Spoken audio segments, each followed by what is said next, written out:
नवनाथांपैकी एक हे कानिपनाथांची संजीवनी समाधी मडीमध्ये आहे. की मागे देवखेडीचं जे प्रकरण झाले त्या ठिकाणी पूर्ण पोलीस स्टाफ वगैरे पण सागर भैया बेग आले होते, त्यानंतर संग्राम भैया जगताप आले होते, मोनिका ताई त्या ठिकाणी उपस्थित होत्या, संग्राम बापू भंडारे असतील, नाथ भक्त गोरा कायरे, तर ते पण त्या ठिकाणी उपस्थित, तुम्ही पण त्या ठिकाणी उपस्थित होता. हिरवा झेंडा काढून भगवा झेंडा त्या ठिकाणी फडकावला. तर ते प्रकरण नेमकं काय काढला तिथं मूर्ती बसवायची आता लवकरच आपल्याला. ते स्थान कानिपनाथाचं आहे आणि कानिपनाथाचंच राहील. कुठल्याही लांड्यांच्या ताब्यात आपण ते जाऊ देणार नाही. हे फक्त जगण्याचं साधन आहे, त्यांना त्या देवाचं काही घेणं देणं नाहीये. राजेशाही काळातल्या म्हणजे कान्होजी आंग्रे वगैरे त्यांनी ज्या दिलेल्या सनदी आहेत त्यावेळीच्या की नाथांच्या त्या तुमच्याकडे आहेत आणि त्याचं तुम्ही रूपांतर पण मराठी भाषेत केलेलं आहे, तर त्याबद्दल काय सांगाल? ते सनदी नेमकं जवळपास कानिपनाथ देवस्थानची आपल्या संपूर्ण महाराष्ट्रामध्ये जवळजवळ 8,000 एकर जमीन आहे. ज्या पोलीस स्टेशनच्या हद्दीमध्ये गोमातेची कत्तल होईल त्या पोलीस निरीक्षकावर गुन्हा दाखल करा. एक सुद्धा गोमातेची हत्या होणार नाही. जाऊ दे, मुसलमान नाराज होते. अरे नाराजाचा काय संबंध आहे? काय ते मुसलमान, तुम्हाला एक सांगतो, मुस्लिम हा धर्मच नाही हो. 8,000 एकर जमिनीमध्ये जवळ 2,000 एकरवर हे वक्फ बोर्डाने अतिक्रमण केलेलं आहे. त्यानंतर ती मस्जिद अडाणीकृत बांधकाम म्हणून तुम्ही ग्रामपंचायतीच्या वतीने ठराव केला आहे, तर ते नेमकं एखाद्या पर्टिक्युलर समाजाला टार्गेट करणं असं नाही ना. आणि अजितदादांनी जरी सांगितलं तरी अजितदादा जाऊ नका, आरतीला जाऊ नका असं तर नक्कीच सांगणार नाही. तर आणि सांगितलं तरी ते किती ऐकतील भैया, म्हणजे हा संशोधनाचा विषय आहे का. पण पाथर्डी शहरामध्ये भारतीय जनता पार्टी संपून टाकली. त्यांनी तर राजळे जनता पार्टी तयार केली. आपल्याला तसं नाही, आपण ताटमारे नाही, आपण शान नोकळी, आपण काही घाबरत नाही कोणाला. काय कुठलीही परवानगी घेतलेली नाहीये. अशीच मस्जिद बांधलेली आहे. 100% पाडणार. आमदारबाई तिथं दबाव आणते पोलीस स्टेशनवर आणि म्हणून ते आतापर्यंत थांबलंय. पण विजय हा धर्माचाच होता असतो शेवटी. आमचाच विजय होणार आहे. आमदारबाईला म्हणा तुम्ही किती प्रेशर आणा, किती PIला सांगा बंदोबस्त नका देऊ.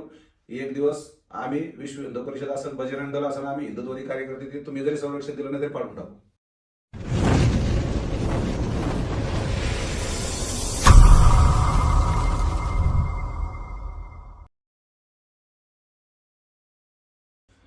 नमस्कार मंडळी, स्वागत आहे तुमचं कॉफी सनी या चॅनलमध्ये. आजचा पॉडकास्टचं जे खासियत आहे, जे विशेष आहे ते म्हणजे आज आपण श्री चैतन्य कानिपनाथ महाराज यांच्या पावन पदस्पर्शाने पावन झालेल्या पावन भूमीत आपण आहेत आणि आज आपल्यासोबत संजू मुंबरकर आहेत. ते त्यांच्या जे सरपंच पदाची कहाणी आहे, त्यानंतर जे मडी देवस्थानाबद्दल जे मागं काही जे गोष्टी घडल्या होत्या, आज त्यांच्यासोबतच जाणून घेऊया. नमस्कार. नमस्कार. आदेश भाऊ. आदेश, जय श्रीराम. तर कसा तुमचा प्रवास सुरू झाला? म्हणजे पुण्यातून मडीतून चेअरमन सरपंच आणि आता कानिपनाथ देवस्थान ट्रस्टचे तुम्ही अध्यक्ष.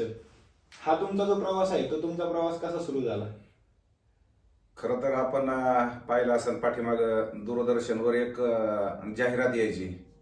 त्या जाहिरातीत असं दाखवलं होतं की खेडेगावातून जो रस्ता शहराकडे जातो त्याच रस्त्याने आपल्याला शहराकडे जाता येतं, पण त्याच रस्त्याने आपल्याला गावाकडे पण येता येतं. गावाची ओढ शेतकरी कुटुंबात जन्माला आल्यामुळं गावाची ओढ कायम राहिली आणि नाथ भक्तांची सेवा करण्याची इच्छा होती.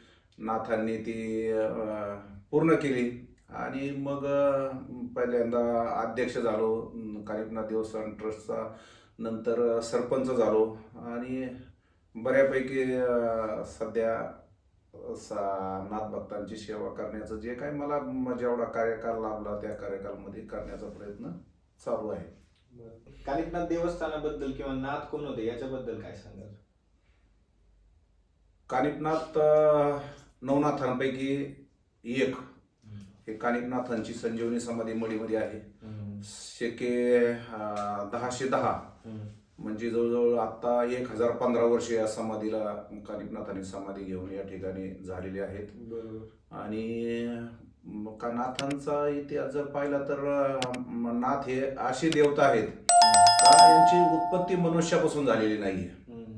कानिपनाथांचा जन्म हत्तीच्या कानातून झाला, मच्छिंद्रनाथाचा जन्म माशापासून झाला. म्हणजे हे नवनाथांचे जन्म हे मनुष्यापासून उत्पत्ती नाहीये.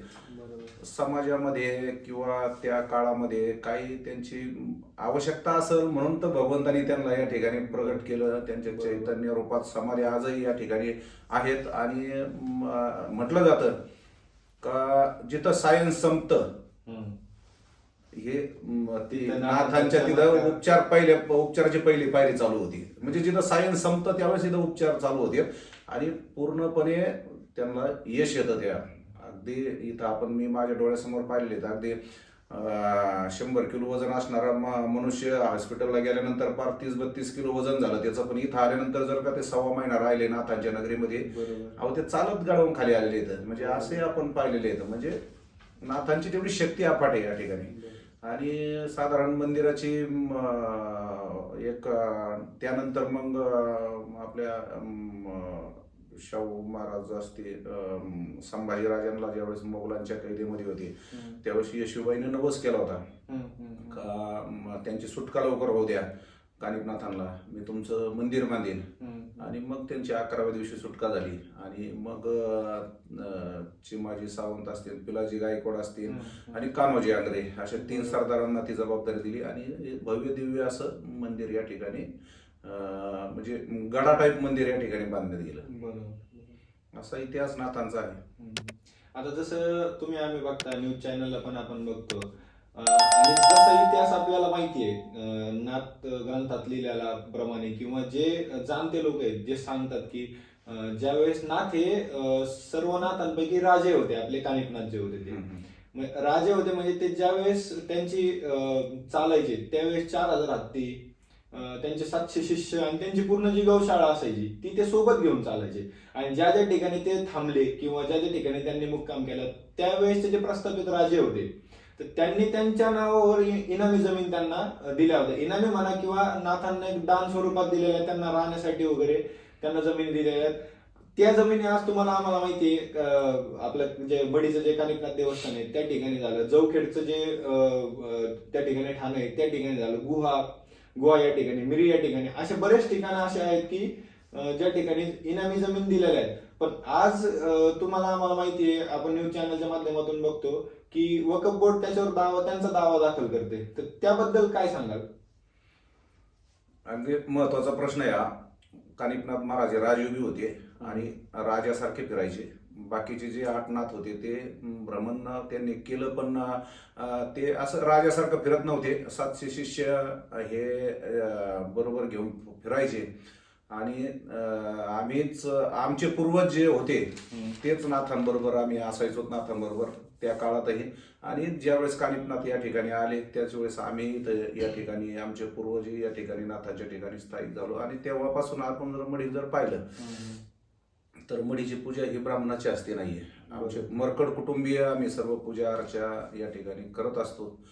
आणि जो जमिनीचा जो विषय आहे तर जवळपास मी अध्यक्ष, खरं तर आमचं जर पाहिलं तर ते याच्या आधीच्याच ज्या काही समजा ट्रस्टी असतील, विश्वस्त असतील त्यांनी हे विषय घ्यायला पाहिजे होते.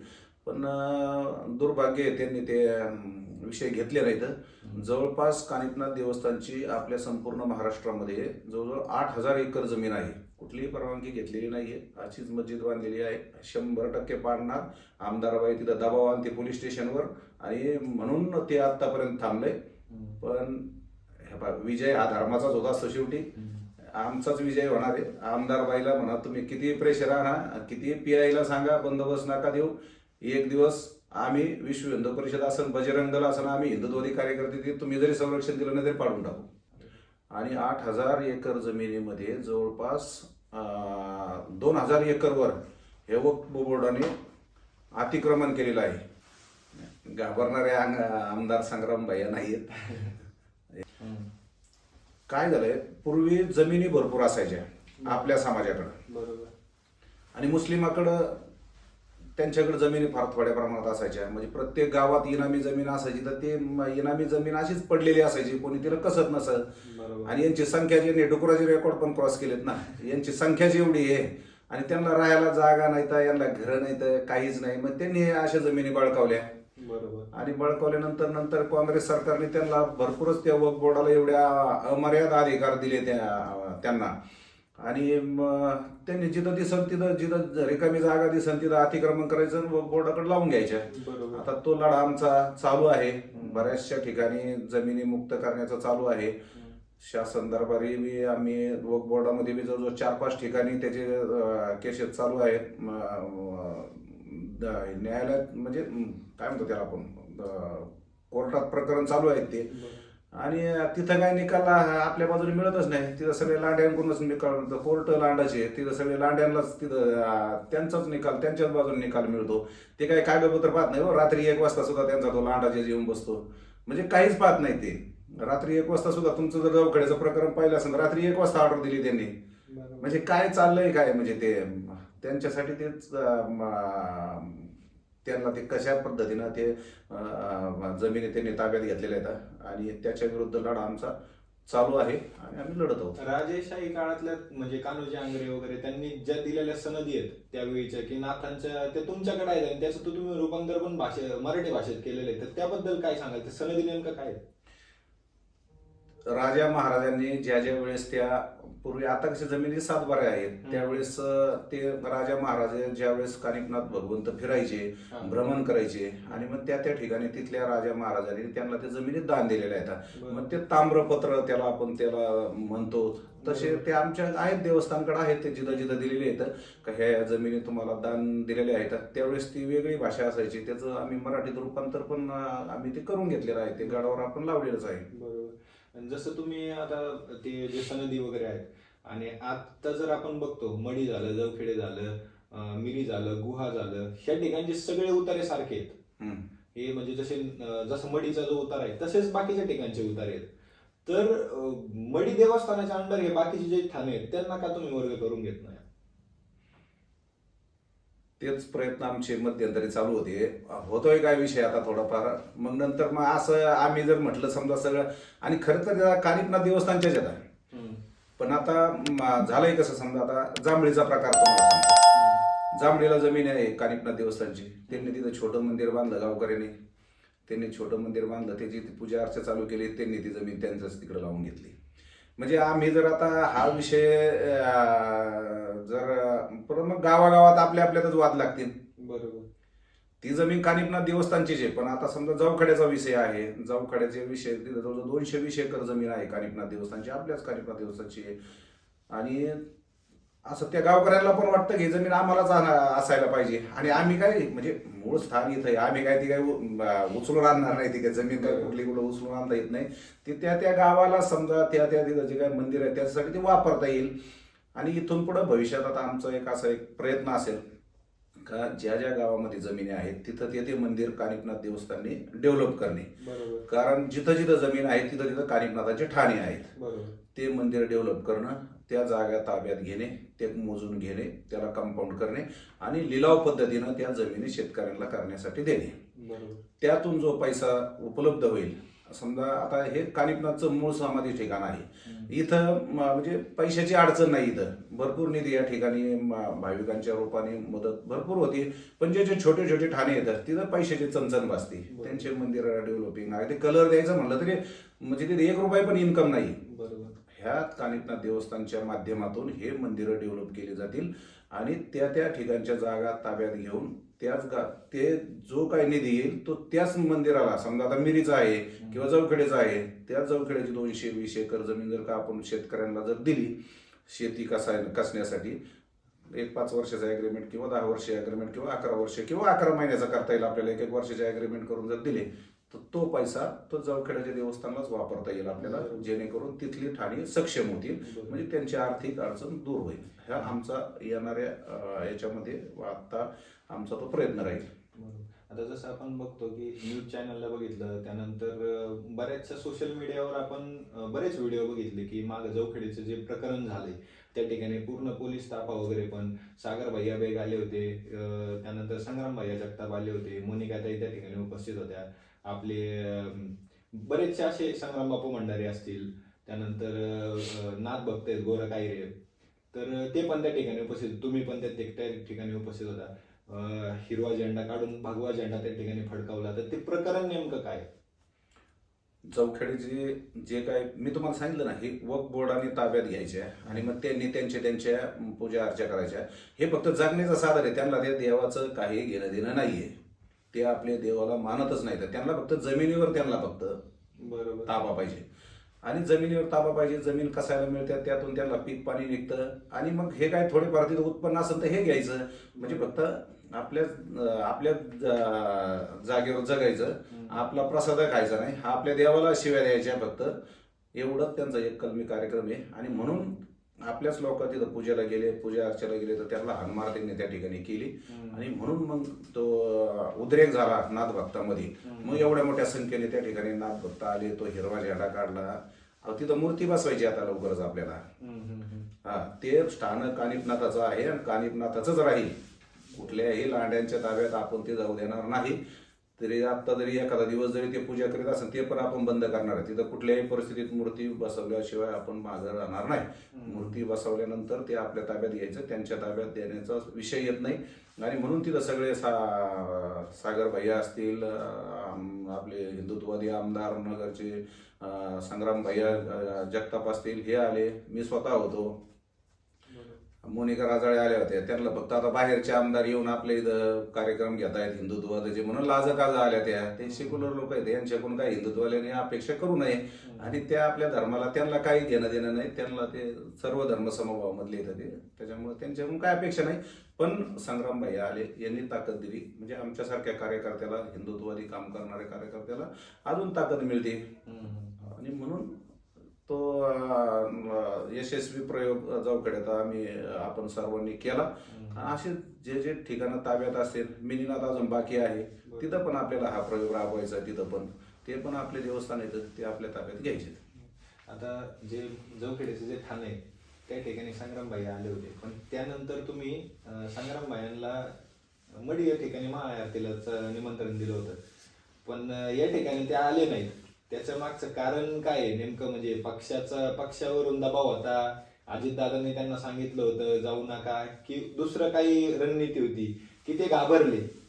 कशाचं का बरं नाही आले ते? घाबरणारे आमदार संग्राम भैया नाहीयेत. पण पालिकेच्या आपण आरती ठेवल्यानंतर नगर परिषदेच्या निवडणुका लागल्या.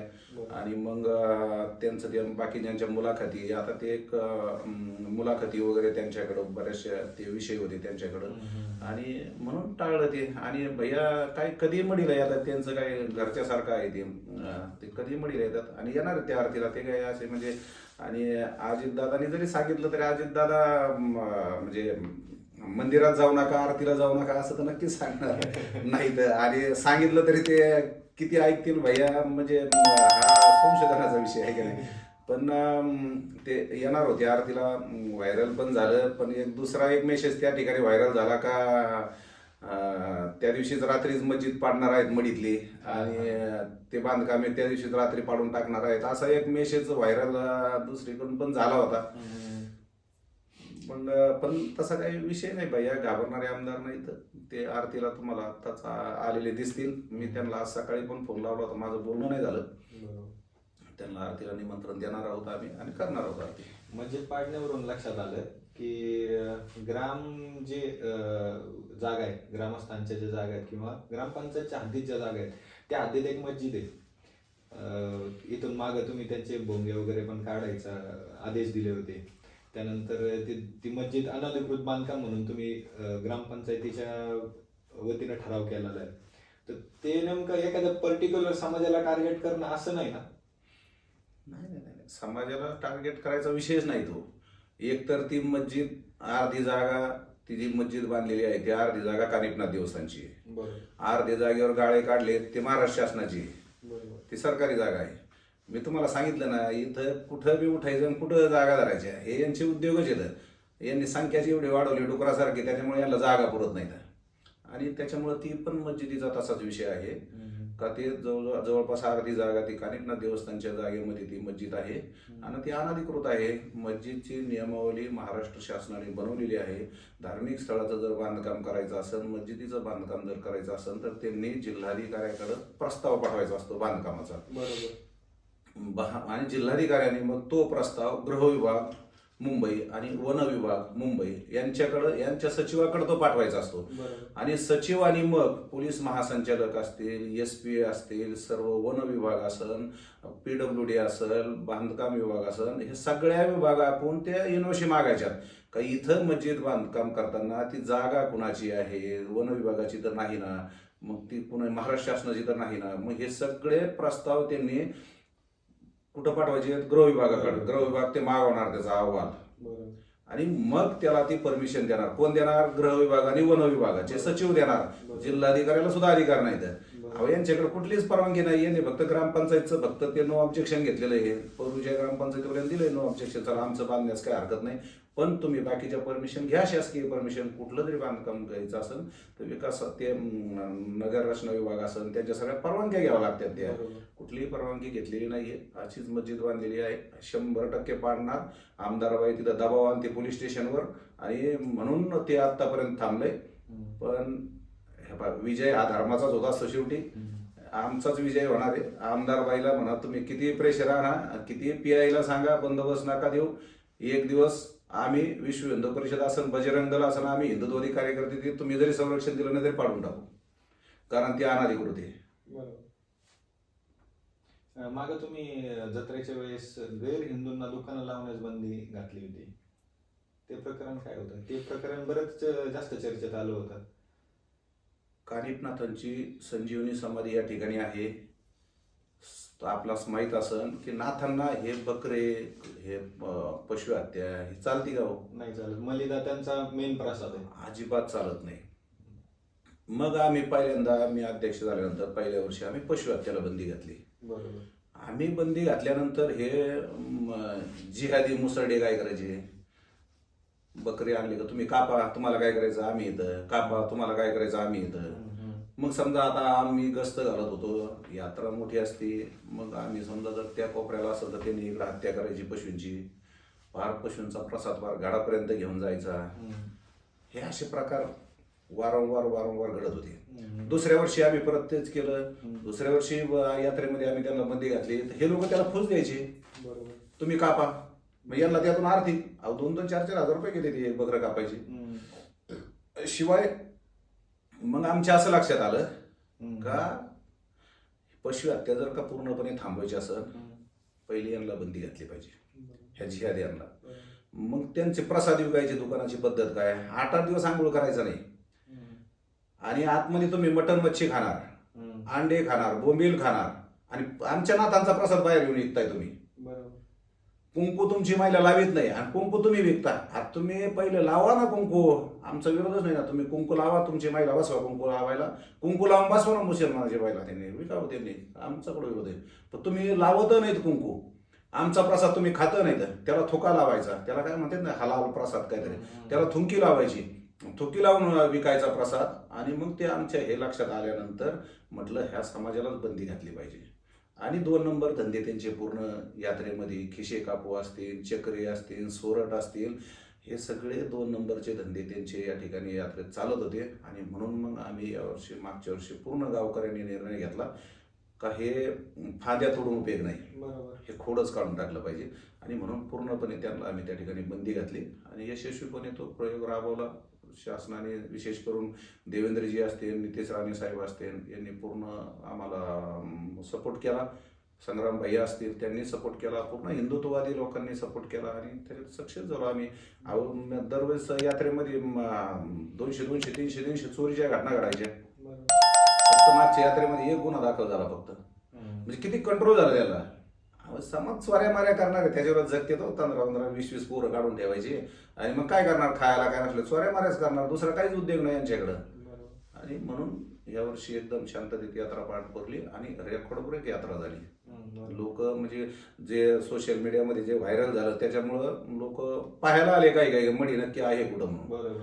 आणि योगीजीनं जसं अयोध्याला, प्रयागराजला जो कुंभमध्ये जो निर्णय घेतला आणि तशाच प्रकारे भारत देशातली पहिली ग्रामसभा आमची मडीची झाली. आमच्या गावकऱ्यांना तो म्हणजे एक प्रकारचा सन्मानच आहे तो. म्हणजे तो पहिली ग्रामसभा आम्ही घेतली आणि जिहाद यांना आम्ही बंदी घातली आणि ते पालन पण केलं. आम्ही त्यांची दुकानं लावू दिली नाहीत. एकाचंही दुकान लावू दिलं नाही. दुकान सोडावं वेटर नाही थांबू दिला आम्ही त्यांचा, तरी एक पण दुकानात आम्ही यात्रा पूर्णपणे सक्सेस केली. आता जसं तुम्हाला आम्हाला माहिती आहे तुमच्याकडे गौशाळा पण आहे आणि गौशाळाच्या निमित्ताने मी तुम्हाला प्रश्न विचारतो की आता कालचाच जो विषय झालेला आहे तिसगावमध्ये जवळजवळ 15 ते 20 गाया त्यात गीर असेल किंवा आपली गावरान गाय असेल ह्या गाया पकडल्या, गोमांस पकडलं, तर त्याच्यावर कधी बंदी घालणार आहेत का नाही? आपल्या माध्यमातून मी विनंती करतो सरकारला पण, का मी नगरला उपोषणला बसलो होतो. आम्ही साधू संतांनी 4-5 दिवस उपोषण केलं. लई वाईट पद्धतीनं गायांना मारते तो.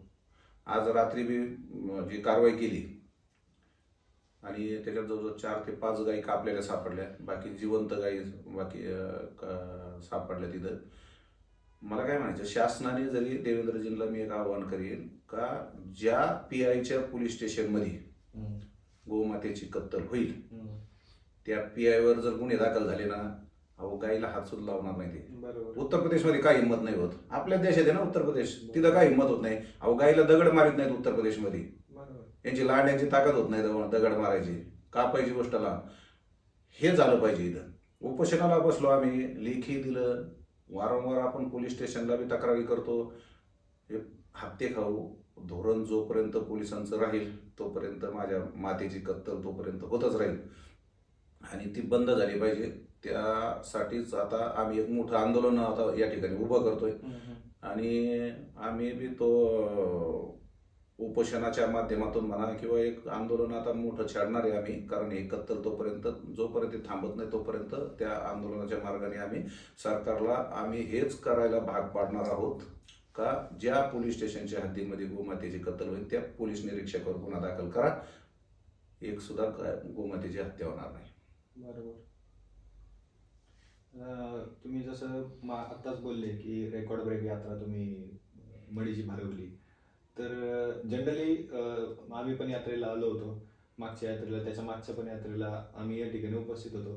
तर असं बघायला येतं की ज्यावेळेस यात्रा भरती त्यावेळी रस्त्याचे प्रॉब्लेम येतात. कारण आपण बघतो तिसगावपासून सिंगल पदरी रस्ता आहे, मोठे मोठे अवजड वाहनं वगैरे जायला, आणि जे नाथ भक्त येतात जे नाथांच्या चरणी सर्वस्व समर्पण करतात त्या नाथ भक्तांना येण्यासाठी या ठिकाणी पार्किंगच्या व्यवस्थेसाठी थोडीशी अडचण होती. त्यानंतर ते इथून माईंबाला जातात जे बडेबाबाचं ठिकाण आहे, त्या ठिकाणी जायला पण सेम तसाचा रस्ता आहे, घाटाचा रस्ता आहे आणि सिंगल पदरी रस्ता आहे. अवजड वाहनं परत तिथं जातात, काही ट्रक तर फेल होतात जाता जाता. मोठे मोठे जे लक्झरी बसेस वगैरे असतात त्या वर चढू शकत नाहीत. तर मग या निमित्ताने तुमचं काय विजन काय आहे पुढचं? नाही, नक्कीच आमचा एक विकास आराखड्याचं काम चालू आहे. इथं रोपे पण आम्हाला मंजूर झालेला आहे. 125 कोटीचा एक रोपे मंजूर झालेला आहे. आमचं विकास आराखड्याचं काम चालू आहे. पण मला थोडी स्वतःला थोडं म्हणजे लाज वाटते स्वतःचीच मला का आम्ही जर का मच्छिंद्रनाथात जर पाहिलं आपण तर 1 नंबर धडाडीने विकास चालू आहे. का तिथं सुरेश अण्णा धस सारखा हिंदुत्ववादी आमदार त्या ठिकाणी येतो. प्रचंड प्रमाणात निधी त्या ठिकाणी आणला जातो. आमची इथं मोनिका राजळे आमदार आहे, तिनं आमचेच 11 लाख रुपये देवस्थानचे घेऊन मुख्यमंत्री सहायता निधीला दिले. अहो तुम्ही देवस्थानला पैसे दिले पाहिजेत. तिचा काय अधिकार आहे पैसे द्यायचे देवस्थानचे? कोण आहे ती? काय संबंध तिचा देवस्थानचे पैसे द्यायला? 2 वेगवेगळ्या प्रकारचे आमदार बघा कसे असतात. सुरेश धस असे आमदार आहेत सुरेश अण्णा का त्यांनी निधी आणला 5-5 कोट 2-2 कोट रुपये ते तिथं निधी घेऊन येतात सुधारणा करण्यासाठी. आमची सेक्युलर आमदार अशी आहे का ती देवस्थानचे पैसे घेऊन तिकडं मुख्यमंत्री सहायता निधीला दिले. अहो मडीत खड्डे पडलेत ना, ते 11 लाख रुपये अजून तुम्ही तुमच्या आमदारने देऊन द्या ना 10-20 लाख रुपये मडीला. रस्ते चांगले होते ना. दुर्भाग्य आहे असे आमदार, हिंदुत्ववादी आमदार खरं तर म्हणजे इथून निवडून गेले पाहिजेत तरच देवस्थानचे खऱ्या अर्थाने विकास होते. नाही तर देवस्थानच्या तिजोरीवर मग असे हल्ला करणारे किती का आमदार आहेत असे. आता सगळ्या जगाला माहिती आहे का बीजेपी म्हणजे हिंदुत्व. तुम्ही पण बीजेपीचेच प्रवक्ते आहात, कार्यकर्ते आहात. मग मोनिकाताई पण तर बीजेपीच्याच आहेत, मग ते असं का करतात? ऐका ना, तुम्ही जर त्यांचं राजळे घराण्याचं जर राजकारण पाहिलं तर तुम्ही त्यांचे बघा ना, ते आप्पासाहेब राजळे कुठं होते, त्यांचे वडील कुठं होते, दादा पाटील राजळे, राजीव राजळे कुठं होते. हे काय माहिती का, फक्त आता कशासाठी दुसऱ्या पक्षात फक्त ते आपल्याकडे आले. हे सगळे काँग्रेसचे लोक आहेत सगळे. काँग्रेसची काय संस्कृती, सेक्युलर संस्कृती सगळी. बरोबर. हे सगळे काँग्रेसचे हे येतं. इथं नव्हती जागा मारली उडी इकडं. मोनिका राजाळेने पाथर्डी शेवगाव मधली भारतीय जनता पार्टी संपून टाकलेली आहे. त्यांनी इथं राजाळे जनता पार्टी तयार केली. भाजपचे लोक संपून टाकले. त्यांना कुठं उमेदवारी द्यायच्या नाहीत, त्यांना कुठं लाभाचे पदं द्यायचे नाहीत, त्यांना कायम डावलायचं आणि यांनी यांचे कार्यकर्ते बसवायचे. अशा प्रकारचं काम इथं चालू आहे आणि म्हणून पक्ष संपत चालला आहे. उद्या यांना जर उमेदवारी दिली नाही तर भाजपकडे राहणार आहेत का? मग हे काँग्रेसचे वृत्तीचे लोक आहेत, यांच्याकडे हिंदुत्व अजिबात नाहीये. यांच्या गाडीत कोण फिरतं तुम्ही बघा. यांना वाटतं मुसलमान आपल्याला मतदान देतील. मुसलमान कधी भाजपला मतदान करू शकतो का? मुसलमान हा कधीच भाजपला मतदान करत नाही. त्याच्यामुळं आता म्हणजे जे काय मडीचं जे काय थोडं जो विकास झाला नाही त्याला कारणीभूत जर कोण असेल तर इथल्या आमदारांनी सांगावं किती निधी आणला मडीसाठी. त्यांना काय अधिकार होतं मडीचे आमचे 11 लाख रुपये द्यायचे? काहीच विषय नव्हता ना. उलट त्यांनी पैसे आणून द्यायला पाहिजे होते इथं देवस्थानच्या विकासासाठी, भाविकांच्या विकासासाठी. त्या महिला आमदार येतात, महिलांची काय दुरावस्था होती तुम्ही बघा. यात्रा जर भरली तर टॉयलेटला जायचं म्हटलं तर 5-5 किलोमीटर जावं लागतं. मग यात्रा थांबायचं कारणच ते. आणि असे त्यांचे लोक इथं विश्वस्त आणून बसवलेत. सगळी मनमानी पद्धतीनं कामकाज चालतंय आणि देवस्थानच्या पैशावर डल्ला मारायचा. एवढा एक कलमी कार्यक्रम त्यांच्याकडे आहे. त्या हिंदुत्ववादी आमदार नाहीत. तुमचा पक्षप्रवेश आम्ही असं ऐकलं होतं की शिवसेनेत तुम्ही पक्षप्रवेश करताय. मग नेमकं काही पुढची रणनीती आहे की तुमच्या प्रस्थापित ज्या आमदार आहेत किंवा जे प्रवक्ते आहेत त्यांच्यासोबत तुमचं पटत नाही त्यामुळे तुम्ही पक्ष बदलतायत? हे बघा, आम्ही कट्टर हिंदुत्ववादी येतं. आमचं हिंदुत्ववाद्याशी पटतं. आम्ही कुठला हिंदुत्ववादी असू द्या पक्ष आमचं त्याच्याशी पटतं. भाजपवर पण काही माझी नाराजी नाहीच आहे. पण भाजपने संपित आणला ना. मी तुम्हाला मागाशीच काय सांगितलं की यांनी राजळे जनता पार्टी तयार केली इथं. भारतीय जनता पार्टी संपून टाकली. 25-25 वर्षापासून जे काय भाजप जे या ठिकाणी कामं करीत होते ते लोक कुठे आता तुम्ही तपासा ना थोडंफार. त्यांनी ते संपून टाकलेले. तर आता तुम्हाला एक सांगतो, समजा माझं म्हणजे पक्ष प्रवेश असं काय नाही. शिंदे साहेबांचे हिंदुत्ववादी पक्ष येतो, पण आम्हाला धर्माचं काम करण्यासाठी, हिंदुत्वाचं काम करण्यासाठी जो पक्ष मदत करेल तो आमचा. आम्ही जर का धर्माच्या विरोधात कुठला पक्ष जर जात असेल तर तो आमचा नाही. धर्मासाठी जो सपोर्ट करेल तो पक्ष आमचा. आता मी सरपंच होतो म्हणून तर निर्णय घेऊ शकलो ना. बरोबर. कधी आद्यांना बंदी घातली. मला सांगा, जिल्ह्यामध्ये सगळ्यात जास्त गोमातेची हत्या जर कुठं होत असेल तर तिसगावमध्ये होती. जर मी जिल्हा परिषद सदस्य जर झालो तर माझ्या जिल्हा परिषद सदस्याच्या 26 गावामध्ये गो हत्या होऊ देणार नाही. या काही गावात गो हत्या होऊ देणार नाही. ती जबाबदारी माझी राहील. जर मी त्या स्थानिक पदावर जर बसलो तर मला तिथं निर्णय घेता येते ना. बरोबर. अनाधिकृत मस्जिद जेवढ्या येतात, काय गरज आहे मस्जिदीच्या? अनाधिकृत मस्जिदीच्या रस्त्यात बांधून ठेवल्यात, इकडे बांधून ठेवल्यात, भोंगे एवढे चालू येतं. लोक शाळा असतात, कॉलेज असतात बाजूला. तिसगाव सारख्या ठिकाणी 4-4, 5-5 हायस्कूल येतं. तिथं काय गरज आहे 7-8 मस्जिदीची? एवढ्या जोरात भोंगे लावतात. हे भोंगे वगैरे सगळे काढून टाकले पाहिजेत. अनाधिकृत मस्जिद पाडून टाकल्या पाहिजेत. काहीच गरज नाही. हे अनाधिकृत मस्जिद म्हणजे शस्त्रसाठे ठेवण्याचं ठिकाण आहे त्यांचं. उद्या जर कुणाचं भारत पाकिस्तानचं आपलं युद्ध जर झालं तर पहिले यांच्या संग आपल्याला लढावं लागणार आहे. हे आपल्याला मारायला येणार आहेत. शस्त्र ठेवायचे ठिकाण आहेत त्यांचे, दुसरं काय तेव्हा. आणि कोणी कारवाई करीत नाही. कधी गेले पोलीस मस्जिदीमध्ये? जाऊ ना, त्यांनी चेक केलं पाहिजे ना काय असं मस्जिदमध्ये काय ठेवते, तिथं कोण येतं, मौलाना कोण येतोय. आमच्या इथं पण पाठीमागं मी पोलिसांना पत्र दिलं, त्याच्यानंतर इथं एक मौलाना होता कोण बांगलादेशी, पळून लावला यांनी. म्हणजे कोण येतंय, काय येतंय, काय नाही हे लक्ष ठेवले पाहिजेत ना. आणि म्हणून ते मला काय त्याच्यातून काय मला माझं कुटुंब चालवणं एवढं माझा व्यवसाय त्यातून भागतं मला फक्त. पण हे जी गोमातेची हत्या, मी जर तिसगाव समजा जेलबीचा सदस्य झालो 100% बंद करणार. आत्ताचे सदस्य जे आहेत ना त्यांच्या घराच्या पाठीमागच गोमातेची माझ्या मातेची हत्या होती. मग दिसत नाही का? फक्त मलिदा खाण्यासाठी फक्त पुढे यायचं फक्त, बाकी काहीच नाही. आणि आमदार म्हणजे आमदारांना काय त्या चपलापाशी बसणार लोकांना ते उमेदवारी देतात ते. आपल्याला तसं नाही. आपण ताटमारी नाही, आपण शान नोकळी आहे. आपण काही घाबरत नाही कोणाला. काय घाबरायचं कारण आहे? ते काय खायला देतात का आपल्याला? यांना आमदाराला असे लोक लागतात चपलापाशी बस म्हणलं बसले, हे 2-4 दिवस जरी उठणार नाही ते चपलापासून. अशा लोकांनाच ते उमेदवारी देतात. त्याच्यामुळं असं काय नाही मी कुठल्या पक्षाकडून, मी फक्त हिंदुत्ववादी, हिंदू म्हणून लढणार आणि हिंदू मतावर निवडून येणार.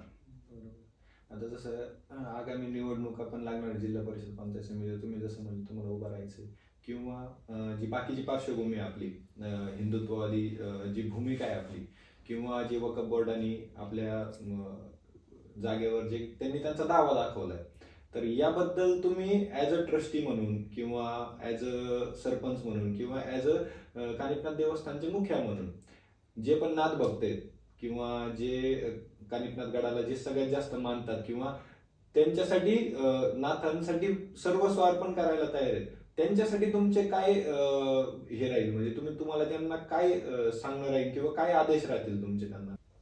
वक्फ बोर्डाच्या ताब्यातल्या जेवढ्या काही जमिनी आहेत त्या आम्ही तर सगळे अतिक्रमण काढणारच आहोत, ठेवणारच नाहीत आम्ही अतिक्रमण आमच्या भूमीवर, कानिफनाथाच्या भूमीवर. जे काय ठाणे असतील ते सगळे मुक्त केले जातील आणि मुसलमानाच्या ताब्यात कुठलीच जागा आम्ही ठेवणार नाहीत. वक्फ बोर्ड असो, वक्फ बोर्डाचे आता बऱ्यापैकी अधिकार त्यांचे काढलेले आहेत. आमची मागणी एकच आहे की आता मडीसारख्या ठिकाणी मग आता इथं जर पार्किंगचा एवढा मोठा विषय आहे, हे मुसलमान लोक जागा देत नाहीत आणि जागा कानिफनाथ देवस्थानची, आणि मग आम्ही जर विषय पुढे लावून जर धरला, आता साधा मस्जिदीचा विषय आहे, ते अतिक्रमण काढायला आम्ही पोलीस बंदोबस्त मागतोय, तर पोलीस बंदोबस्त देत नाहीत.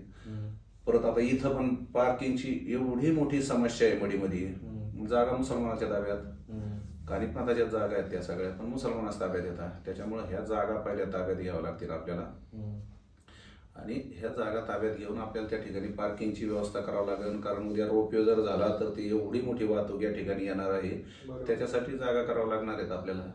त्याच्यामुळं हे सगळं करणं गरजेचंच आहे आणि ते केल्याशिवाय मला वाटतं आज टॉयलेटची व्यवस्था या ठिकाणी अजिबात काहीच नाही आहे, आंघोळीची व्यवस्था नाही आहे, ह्या सगळ्या व्यवस्था करणं बाकी आहे. ह्याच वर्षात केलं असतं. माझा एक स्वभाव असा आहे का छोटा मुलगा असतो ना, आपण एक 5 वर्षाचा मुलगा, तो पहिलीत घातला ना, तो पहिल्या वर्षात तो दुसरीत जातो, परत आपण त्या जागेवर असायला नकोय. मी 5 वर्ष केले ना काम अध्यक्ष म्हणून, तर मी तिथं भरायला नको, म्हणजे मी नकोय त्या जागेवर. पण परिस्थितीच अशी झाली, ह्या आमदारबाईनं त्यांचे जे विश्वस्त होते कामच नाही होऊ दिली. आम्हाला फक्त 1 वर्ष काम करायला मिळालं, त्यानंतर सगळे भांडणं लावण्यामध्येच ते हे गेले. त्याच्यात हे मुस्लिम समाजाचे लोक तेल वाटायला असतात. धर्माचं काम मी करत असतो, हिंदुत्वाचं काम करत असतो, त्याच्यामुळं हे मुस्लिम लोक तिथं जाऊन रडत बसणे आणि मग त्याच्यामुळं त्यांनी त्या विश्वासाला सांगणे, मग त्याच्यामुळं वाद होत गेले. नाही तर ह्या जागा शेड्यूल 1 नोंदीला, आजही शेड्यूल 1च्या नोंदीचा विषय हा पाठीमागं सोडून द्या म्हणून आमदारांनी दबाव आणला, शेड्यूल 1ला नोंदी करू नका, जाऊ दे, मुसलमान नाराज होते. अरे नाराजाचा काय संबंध आहे? काय ते मुसलमान, तुम्हाला एक सांगतो, मुस्लिम हा धर्मच नाही हो. मला सांगा, जन्माला येताना कशी येते? कसा येतो जन्माला? अहो हिंदू म्हणून जन्मतो ना, नंतर कापून टाकते त्याचं, म्हणून ते मुस्लिम होतो. आता तू जन्मालाच हिंदू म्हणून आला ना.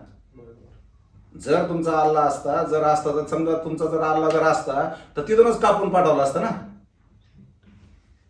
तिथं सुनता केली असती ना. बरंच हा मुस्लिम, अहो धर्मच नाही हा मुस्लिम, सगळा धर्मविर्मच नाही काय, हिंदू चिरत हे सगळे. पण विनाकारण फक्त त्यांचं टार्गेट आहे, तुम्हाला सांगतो. 47ला इंग्रज गेले, 47ला परत पुन्हा देशावर त्यांना राज्य करायचंय. हिंदुस्थान त्यांचं एक मतदारसंख्या वाढवून त्यांना फक्त लोकसभेवर त्यांना पंतप्रधान झाला म्हणजे परत त्यांचे कायदे येतील, सगळं त्यांचं येतील, म्हणून हे सगळं चालू आहे. 4 बायका करायच्या, एकेकाला 10 पोरं काढायचे आणि लोकसंख्या वाढवायची, मतदान यादीत नाव घालायचे आणि संख्या वाढवायची. कितीतरी ठिकाणी अशी परिस्थिती आहे आता, तिथं आपला माणूस येऊ शकत नाही निवडून. जा तुम्ही तिसगावला, तिसगावला तुमचा सरपंच हिंदुत्वाचा सरपंच होऊ शकतो? होऊ शकत नाही. त्यांची संख्या जेवढी वाढत चालली, आत्ता पाठीमागची लाईन चालूच असते त्यांची. आपल्याच हिंदू बाया पळवून न्यायच्या, त्यांच्या संघ लवजियाच्या नावाखाली लग्न करायचे. आपले पोरं रिकामे. आमच्या गावामध्ये 42 पोरांचे लग्न नाही तर झाले. संख्या थांबली ना हिंदूंची. आणि आपल्या पोरी ते पळून नाही देत. मग कवर आहे अत्याचार सहन करायची. आणि म्हणून हिंदूंनी संघटित होणं गरजेचं आहे, हिंदूंनी एक होणं गरजेचं आहे आणि आपले देवस्थानं मुक्त करणं गरजेचं आहे. आपल्या देवस्थानावर ते ताबा सांगतील, कुठं ताबा सांगतील. वक्फ बोर्ड बरखास्त झाला पाहिजे, पण त्याच्यात सुधारणा झाल्या. चला मोदीजींचे आभार मानतो, पण ते खरं तर बरखास्त केलं पाहिजे आणि ह्या जागा सगळ्या मुक्त केल्या पाहिजे. आणि तो लढा आमचा चालू आहे. म्हणून मला आणि हे पुन्हा म्हणजे मला ते अर्ज भरावा लागला, पुन्हा ते प्रयत्न करतोय मी. कशासाठी? फक्त मुसलमान मुक्त आमची कानिफनाथाची जमीन जिथं जिथं असेल ती करायची.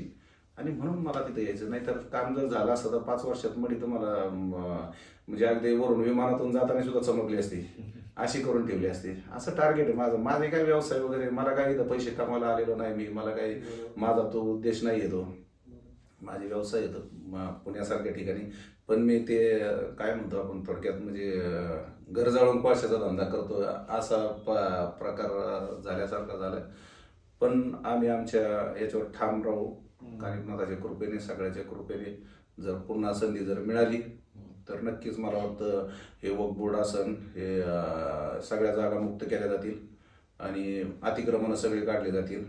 मुस्लिमाची तर पहिले काढले जातील. कुठलंच अतिक्रमण मुस्लिमाचं राहू दिलं जाणार नाही. वक्फ बोर्ड बरखास्त, वक्फ बोर्डाच्या सगळ्या जमिनी काढून घेतल्या जातील आणि भाविकांना चांगल्या प्रकारे कशा सुविधा, रस्ते, टॉयलेट, आंघोळीची व्यवस्था करण्यात येईल, कशी करता येईल त्यासाठी नक्कीच आम्ही या ठिकाणी प्रयत्न करू. तर अतिशय तुमच्यासोबत बोलून खूप असा आनंद आला. सर्व गोष्टी तुमच्या म्हणजे ज्या पण आमच्या मनात प्रश्न होते किंवा भाविकांच्या मनात जे प्रश्न होते, नाथ भक्तांच्या मनात जे प्रश्न होते ते तुमच्या मार्फत सगळे त्यांच्या समोर येण्यास मदत झाली. तर धन्यवाद तुमचं आम्हाला वेळ दिल्याबद्दल. जय श्रीराम. ओम नमो आदेश. आदेश.